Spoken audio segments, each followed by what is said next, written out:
ओलीजी र उहाँमा खासै केही पनि फरक छैन। देउबाजी प्रधानमन्त्री भए पनि चलाउनु चाहिँ उहाँले चलाउनुपर्छ। यो त सबैको लागि खतरनाक कुरा छ क्या। राजनीतिले नै बाटो बिराएको अवस्था, पैसा र गुण्डामा आधारित निर्वाचन। अलरेडी यो मुलुक दुईटा धारमा गइसक्यो, पोलराइज भइसक्यो। यो पोलराइजेसनमा अब उहाँहरू सबै दण्डित बन्नुहुन्छ। तर अब मुलुक चाहिँ ध्रुवीकरणमा गयो। जोसुकै प्रधानमन्त्री होस्, त्यो प्रधानमन्त्रीलाई मैले चलाउनु पर्छ भन्ने मानसिकता उहाँसँग छ। राजनीतिक रूपमा मुलुक ज्यादै ठुलो एउटा सङ्कटमा पर्ने सम्भावना चाहिँ म बेसी देख्छु। के एमसीसी पास गर्नु चाहिँ अहिलेको मुलुकको हितमा छ र त्यसले राजनीतिक स्थिरता ल्याउँछ र ओलीजी हुँदाखेरि मुलुकमा जुन किसिमका व्यथितिहरू थिए त्यो व्यथितिभन्दा बेटर देउबाजीले गर्न सक्नुहुन्न। मलाई लाग्छ यो बिचमा धेरै टफ कुरा उहाँले भोग्नुपर्छ। उहाँले विश्वासको मत लिनुभयो भने पनि लिनु भएन भने दुवैतिर उहाँ सङ्कटमा हुनुहुन्छ। राजनैतिक रूपमा उहाँहरू सबै प्रतिगमनको पक्षमा हुनुहुन्छ। ओलीजी अलिकति बाहिर आउने सम्भावना छ। जुन अहिले प्रतिगमनको हल्ला भनिएको छ त्यसको कुनै अर्थ छैन। भोलि यही घटना शेरबहादुरजीलाई पनि पर्छ, यही माधवजीलाई पनि पर्छ, यही प्रचण्डजीलाई पनि पर्छ। त्यसले संविधानलाई कमजोर बनाउँछ।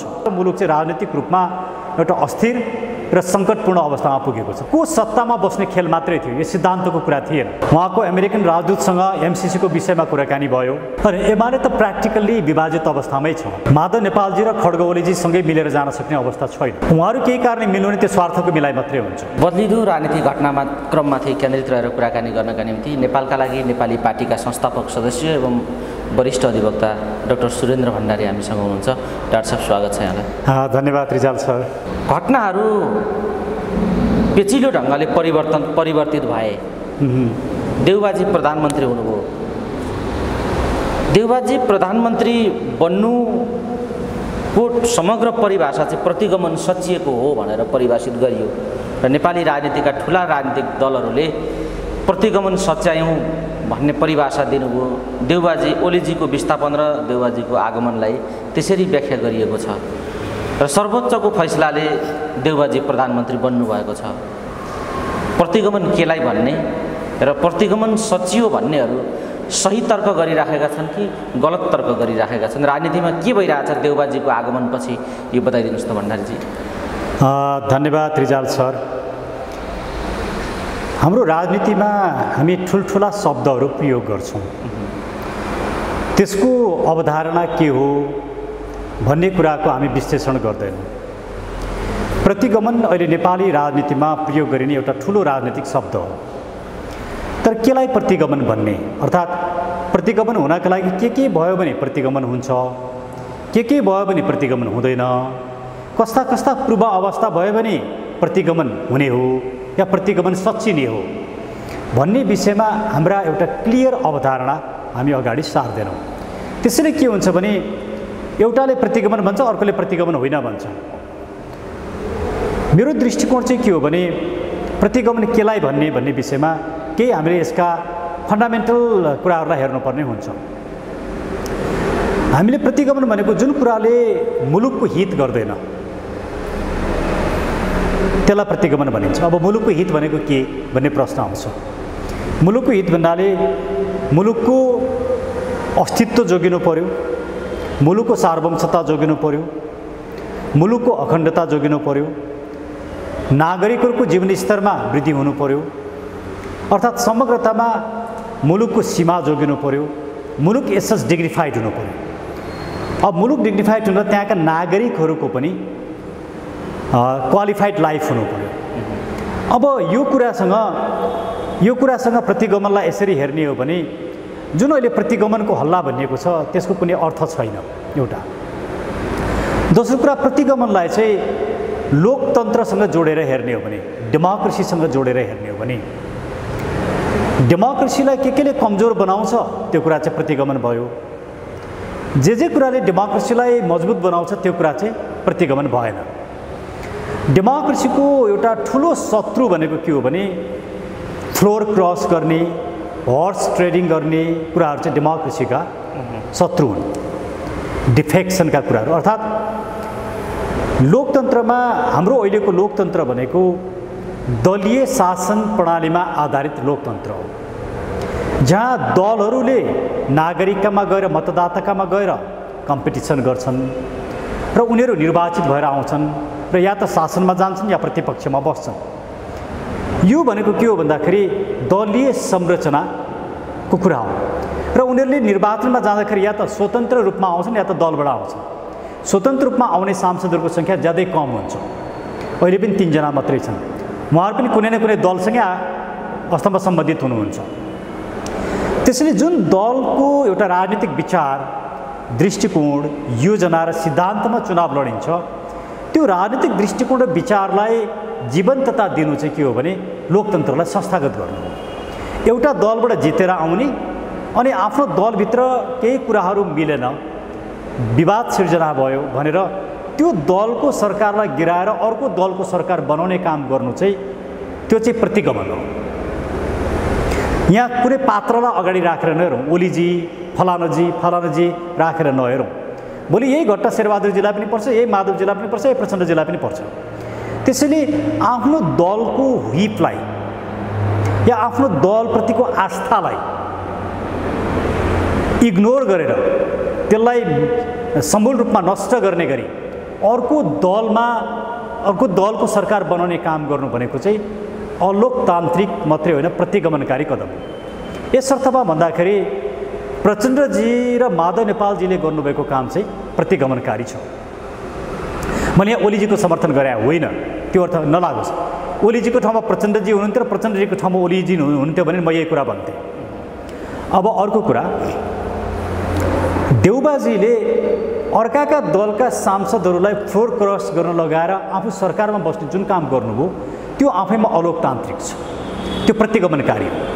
त्यसैले देउबाजीहरूले जुन प्रतिगमन सच्यो भन्नुभएको छ, उहाँहरू आफै प्रतिगमनको भाषमा फस्नु भएको छ। यसले एउटा राजनीतिक अस्थिरता मुलुकमा सिर्जना गर्छ, यसले संविधानलाई कमजोर बनाउँछ। त्यसले गर्दा मलाई के लाग्छ भने प्रतिगमनकारी को हो या को होइन भन्ने कुरा मुलुकले हेर्दै गर्ला। तर राजनीतिक अस्थिरताको बिउ रोप्ने काम र त्यसलाई मलजल गर्ने काम चाहिँ देउबाजी, माधवजी र प्रचण्डजी यी सबैबाट, ओलीजीबाट पनि भएको छ, उहाँहरू सबैबाट भएको छ। र आज मुलुक चाहिँ राजनीतिक रूपमा एउटा अस्थिर र सङ्कटपूर्ण अवस्थामा पुगेको छ। त्यसैले मलाई लाग्छ प्रतिगमन भनेको चाहिँ उहाँहरूले गरिरहनु भएको छ। डाक्टर साहब, जस्तो नेपालको भू राजनीतिक अवस्थिति जे छ, यस्तो अवस्थामा देउबाजी प्रधानमन्त्री बन्नुभएको छ र उहाँले कूटनीतिक रूपमा कसरी सन्तुलन कायम गर्न सक्नुहोला भन्ने प्रश्न उहाँ प्रधानमन्त्री भएकै दिनदेखि उठेको छ। किनभने दुईटा छिमेकीहरूले साँच्चै भन्ने हो भने उहाँलाई बधाई शुभकामना अहिलेसम्म व्यक्त गरेको स्थिति छैन भन्ने खालको चर्चा गरिएको छ र जुन स्तरबाट हुने गर्थ्यो त्यो भएन भन्ने खालको कुरा उठेको छ। देउबाजीले विकास गर्न सक्ने या नसक्ने कूटनीतिक विश्वासबारे तपाईँ के भन्नुहुन्छ, बताउनुहोस् न। मलाई लाग्छ देउबाजीले विश्वासको मत लिनु होला, तर देउबाजीलाई आफू सत्तामा भएर चुनावमा जाने रणनीतिले उहाँ सत्तामा जानुभएको हो भने एमालेका माधव नेपाल सहितका 23 जना जो अहिले छन् उहाँहरूले देउबाजीलाई मत दिनुहुन्न। मत नदिइसके पछाडि देउबाजीले विश्वासको मत प्राप्त हुँदैन। त्यस पछाडि देउबाजी फेरि संसद विघटन गरेर निर्वाचनमा जानुहुन्छ। अर्थात् हिजो देउबाजीले जसरी संसद विघटनको कुरा विरोध गरिरहनु भएको थियो, उहाँहरूले को सत्तामा बस्ने खेल मात्रै थियो, यो सिद्धान्तको कुरा थिएन। सैद्धान्तिक रूपमा त संसद विघटन गर्न पाउने अवस्था उत्पन्न हुँदाखेरि विघटन गर्ने कुरा त संविधानमै छ, तर यहाँ खेल के थियो भने को सत्तामा बसेर विघटन गर्ने। त्यसैले यदि देउबाजीले विश्वासको मत नलिएर विघटनमा जाने तारतम्य गर्नुभयो, त्यो रणनीति अनुसार काम गर्नुभयो भने उहाँको लागि त्यो सुसाइडल हुन सक्छ। अब विश्वासको मत लिएर जानुभयो भने पनि उहाँका क्रियाकलाप के देखियो भने यो 3-4 दिनकै क्रियाकलाप हेर्दाखेरि उहाँ प्रधानमन्त्री भएको भोलिपल्ट विजय गच्छेदारजी छुट्नुभयो। अलामलाई भेट्नका लागि प्रशासनका मुख्य मान्छे गएर भेटे। उहाँको अमेरिकन राजदूतसँग एमसीसी को विषयमा कुराकानी भयो। उहाँ एमसीसी पास गरेर तयारीमा लाग्ने कुरा प्रष्ट रूपमा देखियो। यी सब कुराले के देखाउँछ भने के एमसीसी पास गर्नु चाहिँ अहिलेको मुलुकको हितमा छ र त्यसले राजनीतिक स्थिरता ल्याउँछ र ल्याउँदैन। अनि देउबाजी आफैमा एउटा यस्तो पात्र, उहाँको हिजोकै राजनीतिक जीवनदेखि आजसम्म आउँदाखेरि उहाँ एउटा यस्तो पात्र हो जसलाई प्रधानमन्त्री बन्नु मात्रै उद्देश्य हो। मुलुक र मुलुकका समस्या होइन। ओलीजी र उहाँमा खासै केही पनि फरक छैन। ओलीजी हुँदाखेरि मुलुकमा जुन किसिमका व्यथितिहरू थिए त्यो व्यथितिभन्दा बेटर देउबाजीले गर्न सक्नुहुन्न।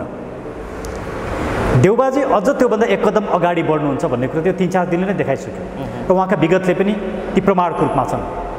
यसर्थ देउबाजीले कुनै कसरत गरेर यदि उहाँको अरू 17, 18, 20 महिना कति बाँकी छ त्यस बेलासम्म आफै प्रधानमन्त्री बन्ने हो भने मलाई लाग्छ यो बिचमा धेरै टफ कुरा उहाँले भोग्नुपर्छ। उहाँहरूको सधैँ यसै किसिमको मेलमिलाप हुँदैन किनभने उहाँहरू सबै सत्ताको स्वार्थमा चुर्लुम्म डुब्नु भएको छ। त्यहाँ भोलि कसलाई के मन्त्री चाहिने, कसलाई के मन्त्री चाहिने, सब कुराले विवाद सृजना हुन्छ। अहिले देउबाजीले मन्त्रीमण्डल विस्तार गर्न सक्नु भएको छैन। यो कन्टेक्स्टलाई हेर्दाखेरि देउबाजीलाई के थाहा छ भने म 18 महिनासम्म प्रधानमन्त्री मैले चलाएँ भने म ज्यादै विवादास्पद बन्छु र आउँदो इलेक्सनमा मेरो नराम्रोसँग पराजय हुन्छ। त्यसैले उहाँ छिटोभन्दा छिटो निर्वाचनमा जाने सोचाइ पनि हुनसक्छ। त्यो पनि उहाँको लागि सुसाइडल हुन्छ। मलाई लाग्छ देउबाजी जे अर्थमा उहाँले विश्वासको मत लिनुभयो भने पनि लिनु भएन भने दुवैतिर उहाँ सङ्कटमा हुनुहुन्छ। राजनैतिक रूपमा उहाँको सङ्कट चाहिँ दिन प्रतिदिन चुलिँदै जान्छ भन्ने मलाई लाग्छ। त्यो उहाँको यहाँ अबको गतिरोध संसद भित्रबाट पैदा हुने गतिरोधको कुरा भयो, तर कूटनीतिक रूपमा पनि देउबाजीलाई सजिलो छैन भन्ने खालको प्रश्न अहिले उठ्न थालेको छ। के भन्नुहुन्छ डाक्टर साहब यो विषयमा? के रूपमा सजिलो छैन? कूटनीतिक रूपमा जुन खालको सन्तुलन मिलाउने खालको भूमिका देउबाजीबाट सम्भव छैन। देउबाजीले हाम्रो भूराजनीतिक अवस्था जे अवस्थामा छ, अवस्थिति छ, यसलाई सही ढङ्गले व्यवस्थापन गर्ने र दुईटा छिमेकीहरूका स्वार्थ र चाहनाहरूलाई सम्बोधन गर्ने कुरामा देउबाजीबाट सम्भव छैन। यो दुर्घटनामै लाने कुरा हो भन्ने मान्छेहरूको तर्क छ। बताइए। अब म त्यो कन्क्लुजनमा पुग्दिनँ किनभने चिनिया राजदूतले देउबाजीलाई भेटिसक्नु भएको छ। भारतीय राजदूतले भेटेको कुरा मलाई थाहा छैन किन मिडियामा आएको छैन। मोदीजीले अहिलेसम्म बधाई दिनुभएको छैन। अब यी सब कुराहरूलाई हेर्दाखेरि मलाई के लाग्छ भने ओलीजीको ठाउँमा देउबाजी आउनु, देउबाजीको ठाउँमा फलानाजी आउनु आजको मुलुकको राजनीतिको गन्तव्य होइन। अब मुलुक दुईटा कित्तामा विभक्त भएको छ, दुईटा एजेन्डामा, दुईटा खेमामा। जस्तो एउटा खेमा के छ भने भ्रष्टाचारको विरुद्धमा अब अबको सरकार र अबको राजनीति भ्रष्टाचार विरोधी हुने कि भ्रष्टाचारीहरूलाई संरक्षण गर्ने राजनीति हुने एउटा विषय। होली वाइनको एजेन्डामा मुलुकलाई लिएर जाने कि होली वाइनको विरुद्धमा लिएर जाने दोस्रो एजेन्डा। धर्मनिरपेक्षतामा राज्यलाई लिएर जाने कि हाम्रो सभ्यता र हाम्रो धर्म बचाउने गरी राज्यलाई लिएर जाने। संघीयतामा राज्यलाई लिएर जाने कि संघीयताको खारेजी गर्ने। अहिलेको जुन गणतन्त्रको चरम रूप देखिएको छ यसको यही चरम रूपलाई कन्टिन्यू गर्ने कि गणतन्त्रको अगेन्स्टमा या गणतन्त्रको विकल्प खोज्ने। सामाजिक न्यायको लागि अबको राजनीति जाने कि सामाजिक न्यायलाई मारेर जाने। यसरी मुलुक विभक्त भइसकेको छ। यो विभक्तिकरणमा देउबाजी बन्नुहोस् या ओलीजी बन्नुहोस् या प्रचण्डजी बन्नुहोस् उहाँहरू सबै प्रतिगमनको पक्षमा हुनुहुन्छ। उहाँहरू संघीयताको पक्षमा हुनुहुन्छ। संघीयता यो मुलुकको लागि प्रत्युत्पादक भयो, त्यो भनेको प्रतिगमन हो। गणतन्त्र यो मुलुकको हितमा छैन भन्ने कुरो प्रष्ट भयो। धर्मनिरपेक्षता यो मुलुकको हितमा छैन भन्ने कुरो प्रष्ट भयो। भ्रष्टाचारको संरक्षण गर्नु भनेको प्रतिगमन हो, त्यो एन्टी डेमोक्रेटिक काम हो, प्रष्ट भयो। सामाजिक न्याय मार्नु भनेको पनि एन्टी डेमोक्रेटिक प्रतिगमन हो। उहाँहरू सबैजना प्रतिगमनको पक्षमा उभिनु भएको छ, हामी अग्रगमनको पक्षमा छौँ। अर्थात् उहाँहरूले हामीलाई के आरोप लाउँछ, तिमीहरू त राजाको कुरा गर्छौ नि, त्यो भनेको त प्रतिगमन हो भनेर भन्नुभएको छ। मुलुक बचाउने कुरा गर्नु प्रतिगमन होइन। मुलुकलाई यो सङ्कटमा पुर्याउनु चाहिँ राजनीतिक असफलतामा पुर्याउनु चाहिँ प्रतिगमन। त्यसैले उहाँहरू सबै प्रतिगमनकारी हो। उहाँहरू एउटै कित्तामा हुनुहुन्छ। अब यो कित्ताबाट एउटा सम्भावना के छ भने ओलीजी अलिकति बाहिर आउने सम्भावना छ। ओलीजी कम्तीमा पनि हिन्दू धर्मको रक्षाको लागि या धर्मसापेक्ष राष्ट्रको लागि र संघीयताको विकल्प खोज्नुपर्छ भन्ने कुरामा ओलीजी बाहिर आउन सक्ने सम्भावनाहरू मैले देखेको छु। यदि उहाँ त्योभन्दा बाहिर आउनुभयो भने एउटा धार उहाँले समाउनु होला, अर्को धार शेरबहादुरजी, प्रचण्डजी, माधवजीले समाउनु होला, अर्को धार हामी। यो तीनटा धारमा मुलुक जान्छ। यदि ओलीजी बाहिर आउनु भने दुईटा धारमा मुलुक जान्छ। त्यसले अहिले देखिँदाखेरि हामी एउटा नयाँ राजनीतिक शक्तिको रूपमा देखिएका छौँ। भर्खरै आएका छौँ, तिमीहरूले के गर्छौ र भन्ने प्रश्नहरू आउला, तर गर्ने भन्ने कुरो विचार ल्याऊ, एजेन्डा ल्याऊ। त्यसले यो एजेन्डालाई हेर्दाखेरि मैले के देख्छु भने ओलीजीको ठाउँमा देउबाजी आएर मुलुकको समस्या समाधान हुँदैन, राजनीतिक समस्या पनि समाधान हुँदैन, राजनीतिक अस्थिरता पनि समाधान हुँदैन, नागरिकहरूको जीवन पनि रक्षा हुँदैन, मुलुकको राष्ट्रियता पनि रक्षा हुँदैन। त्यसैले यो समाधानै होइन। उहाँ झन् बेसी सङ्कटमा पर्नुहुन्छ, मुलुक झन् बेसी सङ्कटमा पर्छ र त्यसले उहाँहरू सबै एउटा गलत प्रवृत्ति र गलत पात्र हो र उहाँहरूलाई अब राजनीतिबाट विदाई गर्ने दिन आयो भन्ने कुरा नागरिकले बुझ्नेछन् र त्यो एउटा नागरिकको लागि झनै ठुलो एउटा अवसर हुनेछ भन्ने मलाई लाग्छ। डाक्टर साहब, यही बिचमा एउटा तर्क पनि उठेको छ, अब माधवजी र ओलीजी के गर्नु होला, या नेकपा एमाले, माधवजी ओलीजी भन्दा पनि सिङ्गो नेकपा एमाले विभाजनको स्थितिमा पुगिसकेको लगभग स्थिति छ, विभाजनको रेखातर्फ उहाँहरू अग्रसर हुनुहुन्छ। यदि एमाले विभाजित भयो भने मुलुकमा ठुलो दुर्घटना हुन्छ भन्ने कुरालाई बढी प्रचार गरिएको छ अहिले। एमाले विभाजन भयो भने के दुर्घटना हुन्छ या विभाजन नहुँदा के फाइदा हुन्छ, यो बताइदिनुहोस् त। अरे एमाले त प्र्याक्टिकल्ली विभाजित अवस्थामै छ। माधव नेपालजी र खड्ग ओलीजी सँगै मिलेर जान सक्ने अवस्था छैन। उहाँहरू केही कारणले मिल्नु भने त्यो स्वार्थको मिलाइ मात्रै हुन्छ। त्यसैले एमाले एक भएर जान्छ भन्ने कुरा मलाई विश्वास छैन। हो, माधव नेपालजीसँग भएका केही मान्छेहरू ओलीजीतिर आउनु होला, त्यति मात्रै हो, या ओलीजीतिर भएका केही मान्छे माधवजीतिर जानु होला। मैले त्यो सम्भावना चाहिँ ओलीजीका मान्छे माधवजीकोमा जाने कम सम्भावना देखेको छु। कोही खालि मन्त्री पाए भने जालन, अदरवाइज जाने सम्भावना मैले देख्दिनँ। यो भनेको चाहिँ के हो भने राजनीतिले नै बाटो बिराएको अवस्था हो। आजको राजनीतिको उद्देश्य हुनुपर्थ्यो मुलुकको रक्षा गर्ने, नागरिकको जीवनको रक्षा गर्ने। आजको राजनीतिले एउटा दिशा दिनु पर्थ्यो। आजको 5 वर्षमा नेपालीहरूको लिभिङ स्ट्यान्डर्ड यो हुनेछ, आजको 5 वर्षमा मानिसहरूको शिक्षाको अवस्था यस्तो हुनेछ, आजको 5 वर्षमा स्वास्थ्यको अवस्था यस्तो हुनेछ, हाम्रो जिडिपी यस्तो हुनेछ। यो कुरा पो आउनु पर्थ्यो त। यी सबै कुरासँग कसैको पनि सरोकार छैन। सरोकार कहाँ छ? कसले कुर्सी पाउने, को प्रधानमन्त्री हुने, को मन्त्री हुने। उहाँहरूको एउटा पनि एजेन्डा छैन निर्वाचन कसरी सुधार गर्ने। आजको निर्वाचन त कस्तो छ भने लुटतन्त्रमा आधारित छ, पैसा र गुन्डामा आधारित निर्वाचन छ। यो पैसा र गुन्डामा आधारित भएको निर्वाचनले मुलुकको निकास गर्न सक्दैन। तर उहाँहरूसँग त्यो एजेन्डै छैन, कसरी निर्वाचनलाई सुधार गर्ने एजेन्डा छैन। त्यो एजेन्डा हामीले ल्याएका छौँ। पञ्चायत कालदेखि आजसम्म सत्तामा बस्ने भ्रष्टाचारीहरूको छानबिन गरौँ न, उहाँहरू त्यो कुरा कहिले पनि भन्न सक्नुहुन्न। त्यसले उहाँहरू एजेन्डा विहीन हुनुहुन्छ। उहाँहरूको सिङ्गल एजेन्डा सत्ता, कुर्सी मात्रै हो। अब नेपाली नागरिकहरूले उहाँहरूलाई दण्डित गर्नुहुन्छ। यदि अब पनि उहाँहरू दण्डित नहुने हो भने यो मुलुकको राजनीतिक सङ्कट चाहिँ गहिरिन्छ। त्यसैले एमाले विभाजित हुँदैमा केही भइहाल्ने, नहुँदैमा केही भइहाल्ने होइन। अलरेडी यो मुलुक दुईटा धारमा गइसक्यो, पोलराइज भइसक्यो। यो पोलराइजेसनमा अब उहाँहरू सबै दण्डित बन्नुहुन्छ।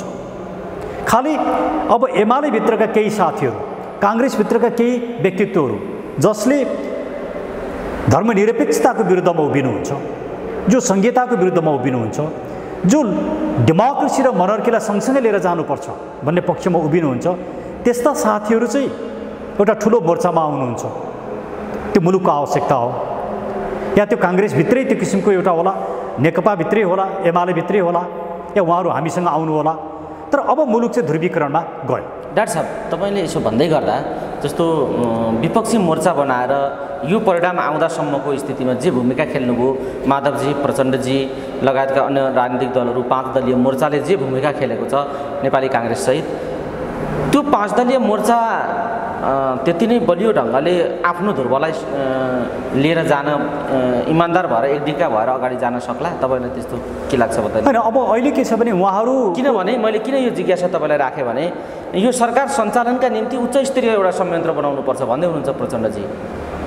यो प्रचण्डजीको अभिव्यक्ति सरकार स्वतः सरकार छँदैछ, त्यसलाई सञ्चालन गर्न कुन समिति बनाउने हो? प्रचण्डजीको यो अभिव्यक्तिले मानिसहरूलाई र अलिकति सचेत मान्छेहरूलाई चाहिँ सशङ्कित तरिकाले आशंका तुल्याइदिएको छ र कतै यहाँ अर्को खेल त भइराखेको छैन भन्ने मान्छेहरूले आशंका गरेका छन्। यसलाई तपाईँ कसरी लिनुहुन्छ र प्रचण्डजी किन त्यसो भन्दै हुनुहुन्छ बताइदिनुहोस् त। यसको मनोविज्ञान के हो प्रचण्डजीले त्यसो भन्नुको? प्रचण्डजीको सधैँको मनोविज्ञान के हो भने जब उहाँ भूमिगत राजनीतिबाट खुल्ला राजनीतिमा आउनुभयो, उहाँको पहिलो स्टेटमेन्ट के थियो भने तपाईँको राजनीतिक इच्छा के छ भनेर सोधिएको थियो।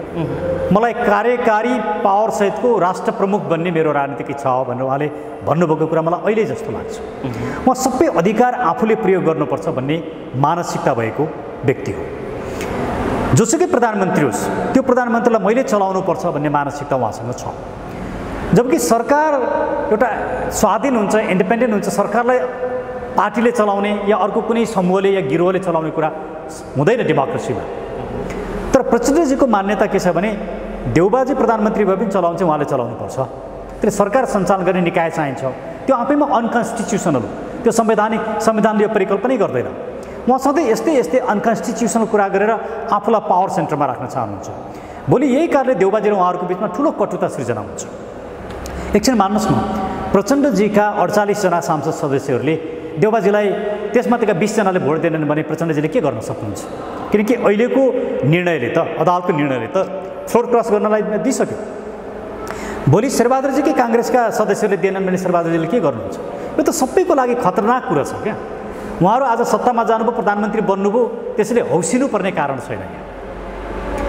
यो भोलि उहाँकै विरुद्धमा लागू हुन्छ, उहाँकै प्रतिकूलतामा लागू हुन्छ। त्यो बेला जब प्रचण्डजी समस्यामा पर्नुहुन्छ, उहाँकै सांसदले फ्लोर क्रस गर्ने अवस्था आउँछ, तब उहाँलाई ओहो गल्ती भएछ भन्नुहुन्छ। सधैँ उहाँले के भन्नुहुन्छ? पछि गएर पहिलाको कुरा गल्ती भएछ भन्नुहुन्छ। उहाँको यो प्रवृत्ति छ।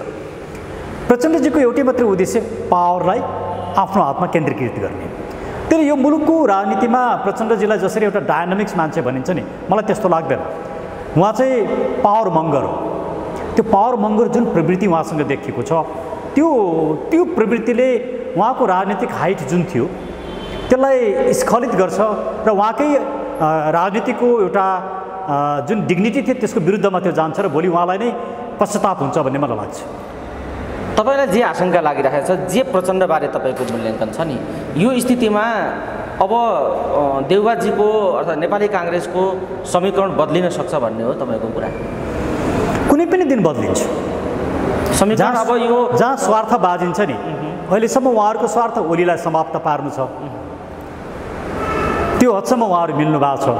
उहाँहरूको कुनै सिद्धान्त होइन, अरू केही पनि होइन, ओलीलाई समाप्त पारेर आफू सत्तामा जाने, उहाँहरूको यति हो। अब ओलीलाई सत्ताबाट हटाइसके पछाडि त्यो सत्ता कसले कब्जा गर्ने, कसले नियन्त्रण गर्ने, कसले राज्यलाई दुरुपयोग गरेर बेसीभन्दा बेसी फाइदा लिने, यो कन्फ्लिक्ट त सुरु भइहाल्छ नि। त्यसो भए देउबाजीको ओलीजीसँग समीकरण बन्न सक्ने सम्भावना पनि त्यो देख्दिनँ म, त्यो देख्दिनँ। देउबाजीको ओलीजीसँग समीकरण बन्न सक्ने म देख्दिनँ।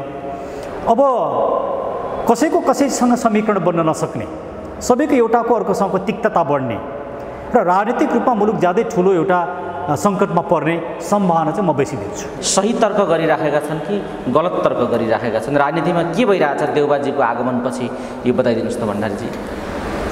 धन्यवाद रिजाल सर। हाम्रो राजनीतिमा हामी ठुल्ठुला शब्दहरू प्रयोग गर्छौँ, त्यसको अवधारणा के हो भन्ने कुराको हामी विश्लेषण गर्दैनौँ। प्रतिगमन अहिले नेपाली राजनीतिमा प्रयोग गरिने एउटा ठुलो राजनीतिक शब्द हो। तर केलाई प्रतिगमन भन्ने, अर्थात् प्रतिगमन हुनका लागि के भयो भने प्रतिगमन हुन्छ, के भयो भने प्रतिगमन हुँदैन, कस्ता कस्ता पूर्व अवस्था भयो भने प्रतिगमन हुने हो या प्रतिगमन सच्चिने हो भन्ने विषयमा हाम्रा एउटा क्लियर अवधारणा हामी अगाडि सार्दैनौँ। त्यसैले के हुन्छ भने एउटाले प्रतिगमन भन्छ, अर्कोले प्रतिगमन होइन भन्छ। मेरो दृष्टिकोण चाहिँ के हो भने प्रतिगमन केलाई भन्ने विषयमा केही हामीले यसका फन्डामेन्टल कुराहरूलाई हेर्नुपर्ने हुन्छ। हामीले प्रतिगमन भनेको जुन कुराले मुलुकको हित गर्दैन त्यसलाई प्रतिगमन भनिन्छ। अब मुलुकको हित भनेको के भन्ने प्रश्न आउँछ।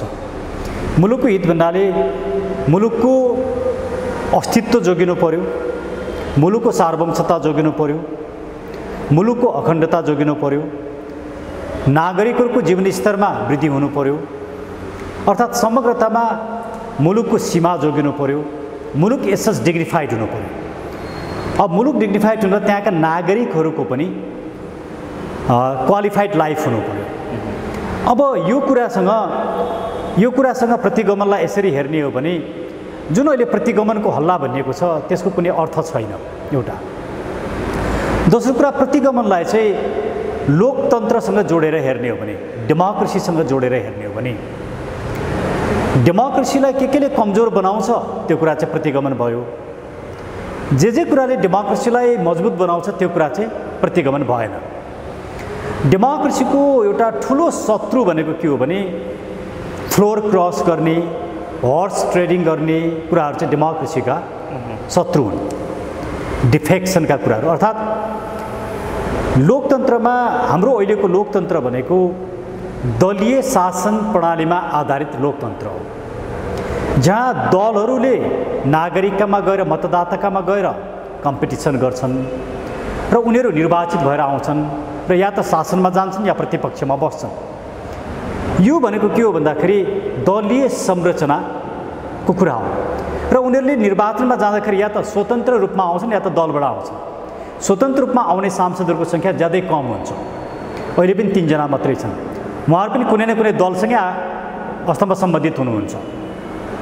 त्यसैले जुन दलको एउटा राजनीतिक विचार, दृष्टिकोण, योजना र सिद्धान्तमा चुनाव लडिन्छ, त्यो राजनीतिक दृष्टिकोण र विचारलाई जीवन्तता दिनु चाहिँ के हो भने लोकतन्त्रलाई संस्थागत गर्नु हो। एउटा दलबाट जितेर आउने अनि आफ्नो दलभित्र केही कुराहरू मिलेन, विवाद सिर्जना भयो भनेर त्यो दलको सरकारलाई गिराएर अर्को दलको सरकार बनाउने काम गर्नु चाहिँ त्यो चाहिँ प्रतिगमन हो।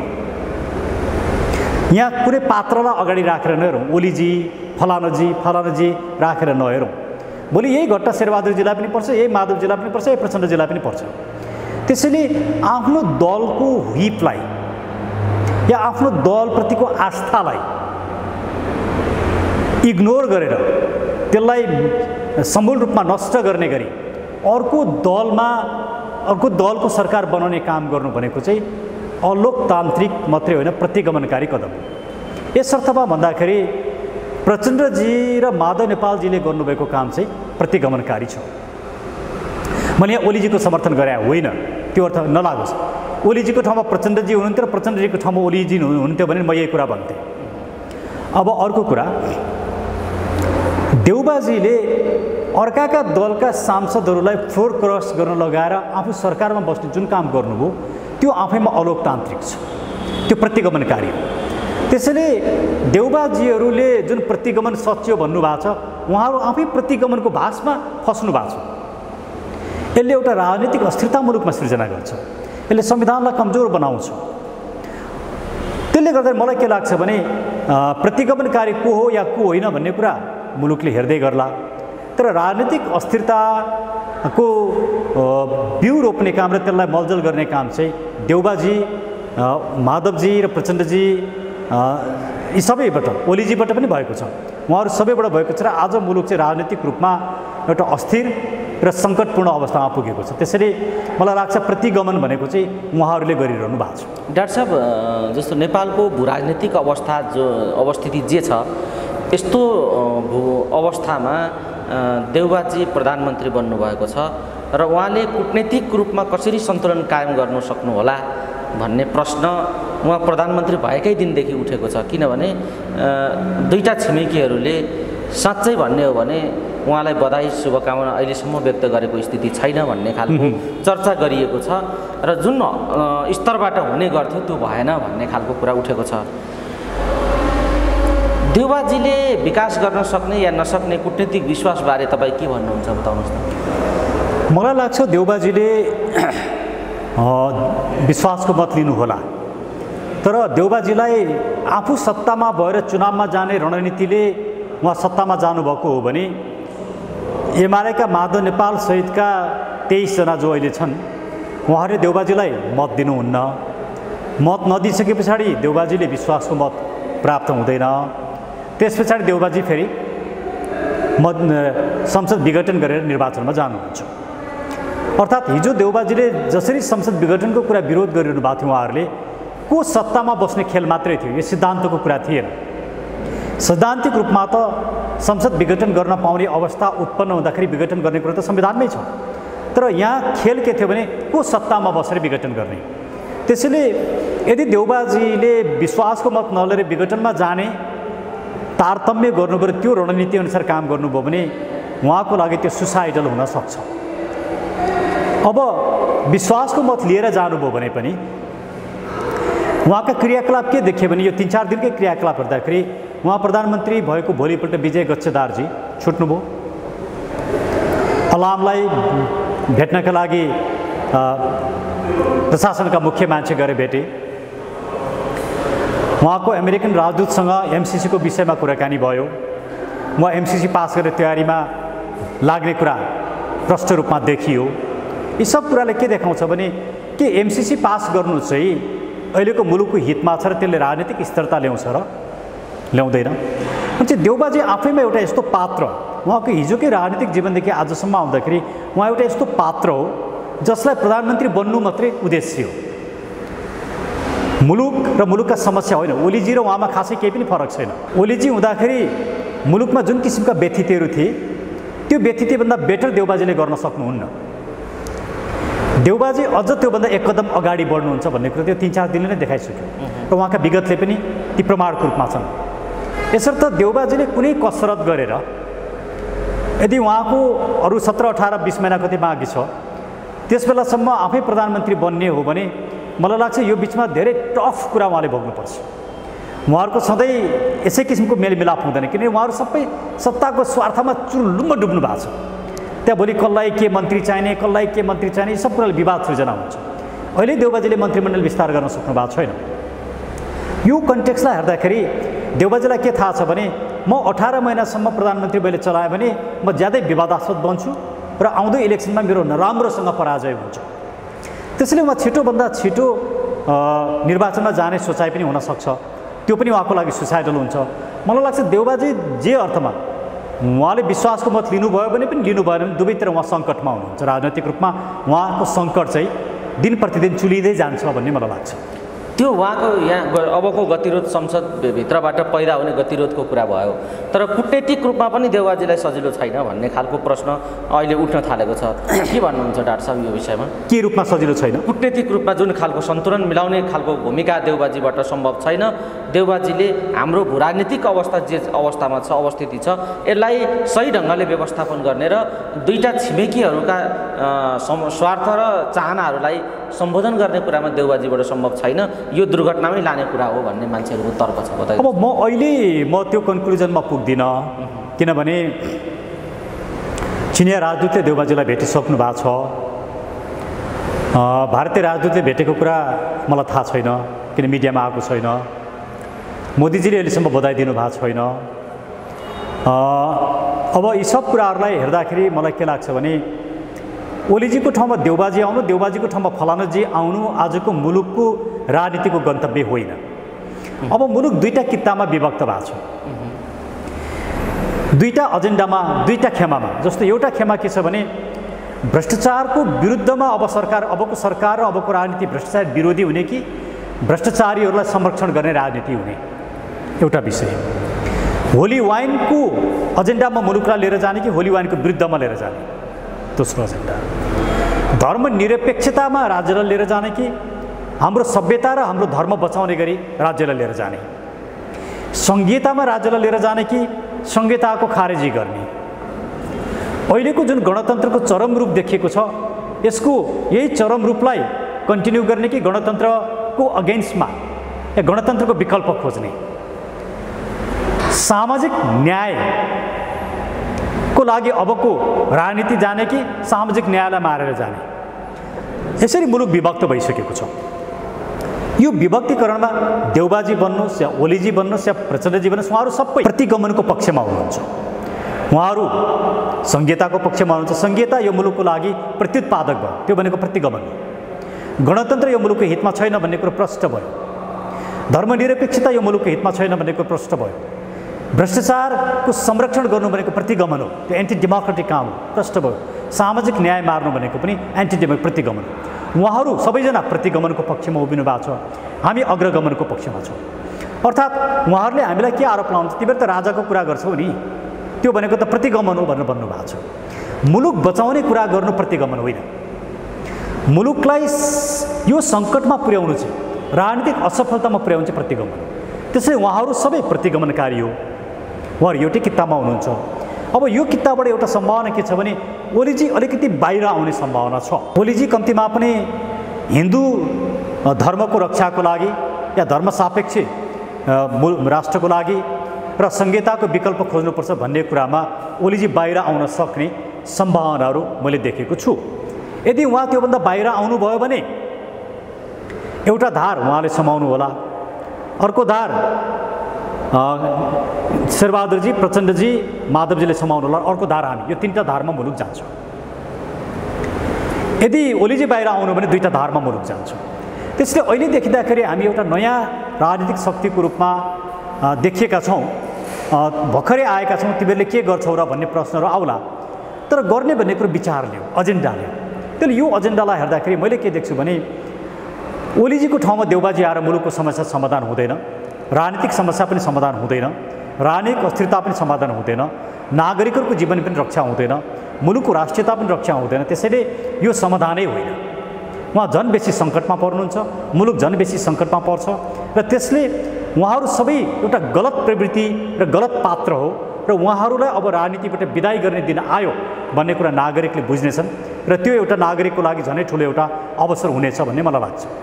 डाक्टर साहब, यही बिचमा एउटा तर्क पनि उठेको छ, अब माधवजी र ओलीजी के गर्नु होला, या नेकपा एमाले, माधवजी ओलीजी भन्दा पनि सिङ्गो नेकपा एमाले विभाजनको स्थितिमा पुगिसकेको लगभग स्थिति छ, विभाजनको रेखातर्फ उहाँहरू अग्रसर हुनुहुन्छ।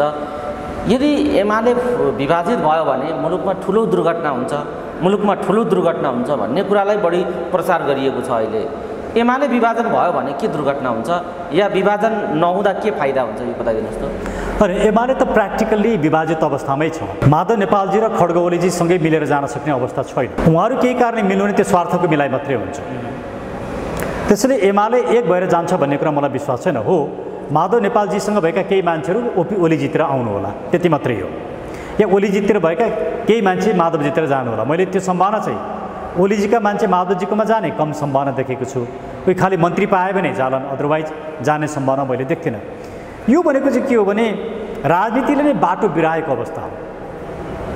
आजको राजनीतिको उद्देश्य हुनुपर्थ्यो मुलुकको रक्षा गर्ने, नागरिकको जीवनको रक्षा गर्ने। आजको राजनीतिले एउटा दिशा दिनुपर्थ्यो। आजको 5 वर्षमा नेपालीहरूको लिभिङ स्ट्यान्डर्ड यो हुनेछ, आजको 5 वर्षमा मानिसहरूको शिक्षाको अवस्था यस्तो हुनेछ, आजको 5 वर्षमा स्वास्थ्यको अवस्था यस्तो हुनेछ, हाम्रो जिडिपी यस्तो हुनेछ। यो कुरा पो आउनु पर्थ्यो त। यी सबै कुरासँग कसैको पनि सरोकार छैन। सरोकार कहाँ छ? कसले कुर्सी पाउने, को प्रधानमन्त्री हुने, को मन्त्री हुने। उहाँहरूको एउटा पनि एजेन्डा छैन निर्वाचन कसरी सुधार गर्ने। आजको निर्वाचन त कस्तो छ भने लुटतन्त्रमा आधारित छ, पैसा र गुन्डामा आधारित निर्वाचन छ। यो पैसा र गुन्डामा आधारित भएको निर्वाचनले मुलुकको निकास गर्न सक्दैन। तर उहाँहरूसँग त्यो एजेन्डै छैन, कसरी निर्वाचनलाई सुधार गर्ने एजेन्डा छैन। त्यो एजेन्डा हामीले ल्याएका छौँ। पञ्चायत कालदेखि आजसम्म सत्तामा बस्ने भ्रष्टाचारीहरूको छानबिन गरौँ न, उहाँहरू त्यो कुरा कहिले पनि भन्न सक्नुहुन्न। त्यसले उहाँहरू एजेन्डा विहीन हुनुहुन्छ। उहाँहरूको सिङ्गल एजेन्डा सत्ता, कुर्सी मात्रै हो। अब नेपाली नागरिकहरूले उहाँहरूलाई दण्डित गर्नुहुन्छ। यदि अब पनि उहाँहरू दण्डित नहुने हो भने यो मुलुकको राजनीतिक सङ्कट चाहिँ गहिरिन्छ। त्यसैले एमाले विभाजित हुँदैमा केही भइहाल्ने, नहुँदैमा केही भइहाल्ने होइन। अलरेडी यो मुलुक दुईटा धारमा गइसक्यो, पोलराइज भइसक्यो। यो पोलराइजेसनमा अब उहाँहरू सबै दण्डित बन्नुहुन्छ। खालि अब एमाले भित्रका केही साथीहरू, काङ्ग्रेसभित्रका केही व्यक्तित्वहरू जसले धर्मनिरपेक्षताको विरुद्धमा उभिनुहुन्छ, जो संहिताको विरुद्धमा उभिनुहुन्छ, जो डेमोक्रेसी र मोनर्कीलाई सँगसँगै लिएर जानुपर्छ भन्ने पक्षमा उभिनुहुन्छ, त्यस्ता साथीहरू चाहिँ एउटा ठुलो मोर्चामा आउनुहुन्छ। त्यो मुलुकको आवश्यकता हो। या त्यो काङ्ग्रेसभित्रै त्यो किसिमको एउटा होला, नेकपाभित्रै होला, एमालेभित्रै होला, या उहाँहरू हामीसँग आउनु होला।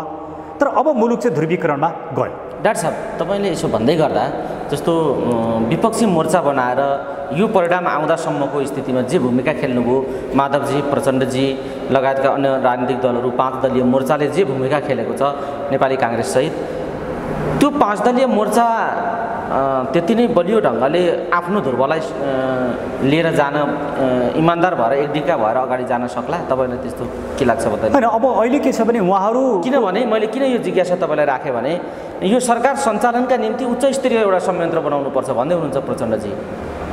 यो प्रचण्डजीको अभिव्यक्ति सरकार स्वतः सरकार छँदैछ, त्यसलाई सञ्चालन गर्न कुन समिति बनाउने हो? प्रचण्डजीको यो अभिव्यक्तिले मानिसहरूलाई र अलिकति सचेत मान्छेहरूलाई चाहिँ सशङ्कित तरिकाले आशंका तुल्याइदिएको छ र कतै यहाँ अर्को खेल त भइराखेको छैन भन्ने मान्छेहरूले आशंका गरेका छन्। यसलाई तपाईँ कसरी लिनुहुन्छ र प्रचण्डजी किन त्यसो भन्दै हुनुहुन्छ बताइदिनुहोस् त। यसको मनोविज्ञान के हो प्रचण्डजीले त्यसो भन्नुको? प्रचण्डजीको सधैँको मनोविज्ञान के हो भने जब उहाँ भूमिगत राजनीतिबाट खुल्ला राजनीतिमा आउनुभयो, उहाँको पहिलो स्टेटमेन्ट के थियो भने तपाईँको राजनीतिक इच्छा के छ भनेर सोधिएको थियो। मलाई कार्यकारी पावर सहितको राष्ट्र प्रमुख बन्ने मेरो राजनीतिक इच्छा हो भनेर उहाँले भन्नुभएको कुरा मलाई अहिले जस्तो लाग्छ। उहाँ सबै अधिकार आफूले प्रयोग गर्नुपर्छ भन्ने मानसिकता भएको व्यक्ति हो। जोसुकै प्रधानमन्त्री होस् त्यो प्रधानमन्त्रीलाई मैले चलाउनुपर्छ भन्ने मानसिकता उहाँसँग छ। जबकि सरकार एउटा स्वाधीन हुन्छ, इन्डिपेन्डेन्ट हुन्छ, सरकारलाई पार्टीले चलाउने या अर्को कुनै समूहले या गिरोहले चलाउने कुरा हुँदैन डेमोक्रेसीमा। तर प्रचण्डजीको मान्यता के छ भने देउबाजी प्रधानमन्त्री भए पनि चलाउनु चाहिँ उहाँले चलाउनुपर्छ। त्यसले सरकार सञ्चालन गर्ने निकाय चाहिन्छ। त्यो आफैमा अनकन्स्टिट्युसनल हो, त्यो संविधानले यो परिकल्पनै गर्दैन। उहाँ सधैँ यस्तै अनकन्स्टिट्युसनल कुरा गरेर आफूलाई पावर सेन्टरमा राख्न चाहनुहुन्छ। भोलि यही कारणले देउबाजी र उहाँहरूको बिचमा ठुलो कटुता सृजना हुन्छ। एकछिन मान्नुहोस् न, प्रचण्डजीका 48 जना सांसद सदस्यहरूले देउबाजीलाई त्यसमाथिका 20 जनाले भोट दिएनन् भने प्रचण्डजीले के गर्न सक्नुहुन्छ? किनकि अहिलेको निर्णयले त, अदालतको निर्णयले त फ्लोर क्रस गर्नलाई दिइसक्यो। भोलि शेरबहादुरजीकै काङ्ग्रेसका सदस्यहरूले दिएनन् भने शेरबहादुरजीले के गर्नुहुन्छ? यो त सबैको लागि खतरनाक कुरा छ क्या। उहाँहरू आज सत्तामा जानुभयो, प्रधानमन्त्री बन्नुभयो, त्यसैले हौसिनु पर्ने कारण छैन यहाँ। यो भोलि उहाँकै विरुद्धमा लागू हुन्छ, उहाँकै प्रतिकूलतामा लागू हुन्छ। त्यो बेला जब प्रचण्डजी समस्यामा पर्नुहुन्छ, उहाँकै सांसदले फ्लोर क्रस गर्ने अवस्था हुन्छ, तब उहाँलाई ओहो गल्ती भएछ भन्नुहुन्छ। सधैँ उहाँले के भन्नुहुन्छ? पछि गएर पहिलाको कुरा गल्ती भएछ भन्नुहुन्छ। उहाँको यो प्रवृत्ति छ। प्रचण्डजीको एउटै मात्रै उद्देश्य पावरलाई आफ्नो हातमा केन्द्रीकृत गर्ने। त्यसले यो मुलुकको राजनीतिमा प्रचण्डजीलाई जसरी एउटा डायनामिक्स मान्छे भनिन्छ नि, मलाई त्यस्तो लाग्दैन। उहाँ चाहिँ पावर मङ्गर हो। त्यो पावर मङ्गर जुन प्रवृत्ति उहाँसँग देखिएको छ, त्यो प्रवृत्तिले उहाँको राजनीतिक हाइट जुन थियो त्यसलाई स्खलित गर्छ र उहाँकै राजनीतिको एउटा जुन डिग्निटी थियो त्यसको विरुद्धमा त्यो जान्छ र भोलि उहाँलाई नै पश्चाताप हुन्छ भन्ने मलाई लाग्छ। तपाईँलाई जे आशंका लागिरहेको छ, जे प्रचण्डबारे तपाईँको मूल्याङ्कन छ नि, यो स्थितिमा अब देउबाजीको अर्थात् नेपाली काङ्ग्रेसको समीकरण बदलिन सक्छ भन्ने हो तपाईँको कुरा? कुनै पनि दिन बदलिन्छ समीकरण। अब यो जहाँ स्वार्थ बाजिन्छ नि, अहिलेसम्म उहाँहरूको स्वार्थ ओलीलाई समाप्त पार्नु छ, त्यो हदसम्म उहाँहरू मिल्नु भएको छ। उहाँहरूको कुनै सिद्धान्त होइन, अरू केही पनि होइन, ओलीलाई समाप्त पारेर आफू सत्तामा जाने, उहाँहरूको यति हो। अब ओलीलाई सत्ताबाट हटाइसके पछाडि त्यो सत्ता कसले कब्जा गर्ने, कसले नियन्त्रण गर्ने, कसले राज्यलाई दुरुपयोग गरेर बेसीभन्दा बेसी फाइदा लिने, यो कन्फ्लिक्ट त सुरु भइहाल्छ नि। त्यसो भए देउबाजीको ओलीजीसँग समीकरण बन्न सक्ने सम्भावना पनि रहन्छ? त्यो देख्दिनँ। देउबाजीको ओलीजीसँग समीकरण बन्न सक्ने म देख्दिनँ। अब कसैसँग समीकरण बन्न नसक्ने, सबैको एउटाको अर्कोसँगको तिक्तता बढ्ने र राजनीतिक रूपमा मुलुक ज्यादै ठुलो एउटा सङ्कटमा पर्ने सम्भावना चाहिँ म बेसी देख्छु। डाक्टर साहब, यो कुराकानीको अन्तिम चरणमा छौँ हामी। जाँदै बताइदिनुहोस् त, नेपालका लागि नेपाली अभियानले यो अवस्थामा राज्यको राजनीतिको जुन खालको परिवेश छ अहिले, हजुर, यो अवस्थामा निर्वाचन चिन्हसहित तपाईँहरू पनि अहिले मैदानमा आउनु भएको छ। सङ्खत चुनाव चिन्ह अब तपाईँहरूको नेपालका लागि नेपाली पार्टीको आधिकारिक चिन्ह भएको छ। यही बेला चुनाव चिन्ह पनि लिनुभयो, यही बेला पार्टी घोषणा पनि गर्दै हुनुहुन्छ, कार्यालय पनि भव्य ढङ्गले थाल्नु भएको छ। कि निर्वाचन नै हुन्छ अब भन्ने तपाईँहरूको विश्वास हो र नेपालका लागि नेपाली अब कसरी अगाडि बढ्छ? यो धन्यवाद। हामी लोकतन्त्रमा विश्वास गर्छौँ, हामी डेमोक्रेसीमा विश्वास गर्छौँ। हामी निर्वाचनमा जानु पछाडिका 2-3वटा कारण छन्। मुलुकमा निर्वाचन हुन्छ भन्ने कुरा मलाई विश्वास छ। त्यो ओलीजी भए पनि गराउनुहुन्थ्यो, देउबाजी भए पनि गराउनुहुन्छ। निर्वाचन नहुने कुरा सोच्न सकिँदैन, किनकि निर्वाचन भन्यो भने त यो डेमोक्रेसी सबै सिस्टमै सिद्धिन्छ नि। उहाँले निर्वाचन गराउनुहुन्छ, गराउनु पनि पर्छ। हामी किन निर्वाचनमा जान्छौँ भने हामीले सडकमा मात्रै कराउने, भ्रष्टाचारीहरूलाई कारबाही हुनुपर्छ, भ्रष्टाचारीलाई सत्ताबाट हटाउनुपर्छ भन्ने सडकमा कराउने, तर आफू चाहिँ निर्वाचनमा नजाने हो भने सत्तामा त फेरि भ्रष्टाचारी नै पुग्छन् नि। त्यसको विरुद्धमा पनि हामीले उठ्नुपर्छ। नेपाली मतदाताहरूले भ्रष्टाचारी र भ्रष्टाचारको संरक्षण गर्नेलाई नै मत दिन्छन्, हामीले हार स्वीकार्नुपर्छ। तर हाम्रो विश्वास के छ भने अबको इलेक्सन भनेको भ्रष्टाचारको विरुद्धको इलेक्सन हो।